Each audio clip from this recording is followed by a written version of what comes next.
नमस्कार मित्रांनो, मी active education YouTube channel मध्ये आपले स्वागत करत आहे। आपणासाठी अत्यंत महत्त्वपूर्ण आनंदाच्या व दिलासादायक शासन निर्णयाचे स्पष्टीकरण करत आहे। तर चला आजच्या गुड ब्रेकिंग न्यूजच्या संदर्भात शासन निर्णयाचे स्पष्टीकरण करूया। मित्रांनो, आजचा दिलासादायक शासन निर्णय आहे गुड ब्रेकिंग न्यूज। राज्य अधिकारी व कर्मचारी संदर्भात वित्त विभागाचा महत्त्वपूर्ण व लाभदायक शासन निर्णय जीआर निर्गमित। या संदर्भात सविस्तर माहिती जाणून घेऊया। नमस्कार मित्रांनो, आपल्या सर्वांचे ऍक्टिव्ह एज्युकेशन यूट्यूब चॅनल मध्ये आपल्या सर्व सदस्याचे तसेच बंधू आणि भगिनींनो आपले स्वागत आहे। सर्वप्रथम आपण यूट्यूब चॅनलवर नवीन असाल तर चॅनलला सबस्क्राइब करायला विसरू नका। तसेच बाजूच्या बेल आयकॉनला प्रेस करायला सुद्धा विसरू नका। आणि हा व्हिडिओ आपणास आवडल्यास लाईक, शेअर आणि सबस्क्राइब करा। तर चला पाहूया संपूर्ण बातमीच्या संदर्भात महत्त्वपूर्ण स्पष्टीकरण, कारण ही बातमी आपणासाठी अत्यंत महत्त्वाची आहे। राज्य सरकारी अधिकारी व कर्मचाऱ्यांच्या संदर्भात दिनांक 17 जून 2026 रोजी अत्यंत महत्त्वपूर्ण शासन निर्णय वित्त विभाग मार्फत निर्गमित करण्यात आलेला आहे। या संदर्भातील सविस्तर शासन निर्णय या व्हिडिओच्या माध्यमातून पुढील प्रमाणे जाणून घेऊया।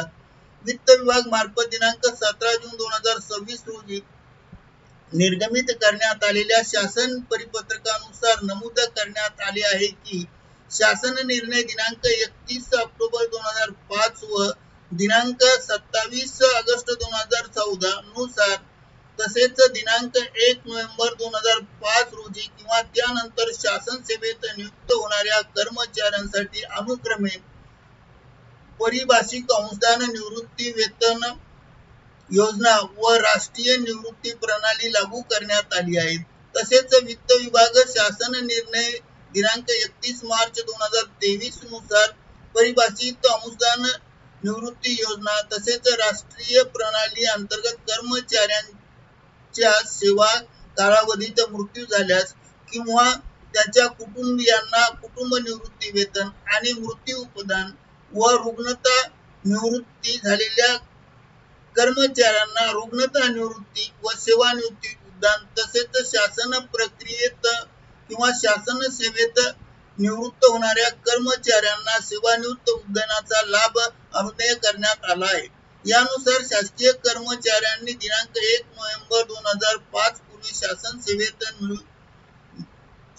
निवृत्ती वेतन आहार्य आस्थापनेवर कार्यरत असताना व अन्य विभागातील निवृत्ती वेतन आहार्ता आस्थापनेच्या पदावरील नियुक्तीसाठी अर्ज केला असेल व त्यास 1 नोव्हेंबर 2005 रोजी किंवा त्यानंतर नवीन पदावर नियुक्ती करण्यात आली असेल तर अशा कर्मचाऱ्यांची सेवा जोडून देण्याचे प्रकरण परिपत्रकात नमूद करून स्पष्ट अटी व शर्तीनुसार तपासण्यात येतात असेही सांगण्यात आले आहे। तसेच दिनांक 1 नोव्हेंबर 2005 रोजी किंवा त्यानंतर शासन सेवेत प्रथम नियुक्ती झालेल्या शासकीय कर्मचाऱ्याची त्याच किंवा अन्य विभागातील तसेच कार्यालयातील नवीन पदावर नियुक्ती करण्यात आल्यास अशा प्रकरणी परिपत्रकामध्ये नमूद केलेल्या अटी व शर्तीनुसार तपासण्यात येत असतात। यानुसार कर्मचाऱ्यांची सेवा जोडून देण्याबाबत प्रकरणे तपासताना नमूद कागदपत्राची तपासणी करणे आवश्यक आहे आणि आवश्यक झाले आहे।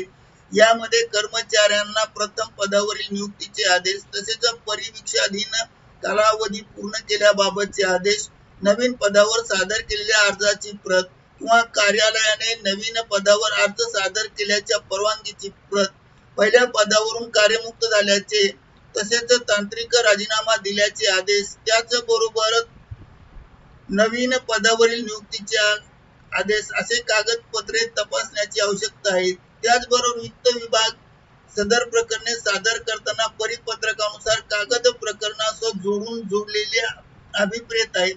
तथापि वित्त विभागाकडून प्राप्त होणाऱ्या प्रकरणामध्ये खालील प्रकारच्या त्रुटी आढळून येतात आणि यामध्ये अस्पष्ट कागदपत्रे, आवश्यक असलेले दिनांक स्पष्टपणे नमूद नसलेली कागदपत्रे, त्याचबरोबर सेवा पुस्तिकेतील नोंदी नावाचा उल्लेख नसल्याने त्यासाठी आवश्यक असलेल्या आदेशाची प्रत सादर केलेली नसणे, तसेच तांत्रिक राजीनामा दिलेल्या प्रकरणी तांत्रिक राजीनाम्यातून महाराष्ट्र नागरी सेवा निवृत्ती वेतन नियम 1982 नियम 46(2) नुसार ग्राह्यतेबाबत खातरजमा न करता प्रस्ताव सादर केले असणे अशा प्रकारच्या त्रुटी आढळून येतात. त्याचबरोबर वित्त विभागाकडे पाठवण्यात येणाऱ्या प्रस्तावावर तत्काळ निर्णय घेता यावा व विभागाकडील प्रस्ताव तातडीने निकाली काढता येणे शक्य व्हावे यास्तव प्रस्ताव वित्त विभागात सादर करताना विभागांनी करावयाची कार्यपद्धती अवलंबण्याकरिता वित्त विभागाकडे सेवा जोडून देण्यासाठी असे प्रस्ताव सादर करताना संदर्भाधीन शासन निर्णयानुसार कागदपत्राची संपूर्ण तपासणी करून परिपूर्ण प्रस्ताव वित्त विभागाकडे सादर करण्याचे निर्देश दिले आहेत.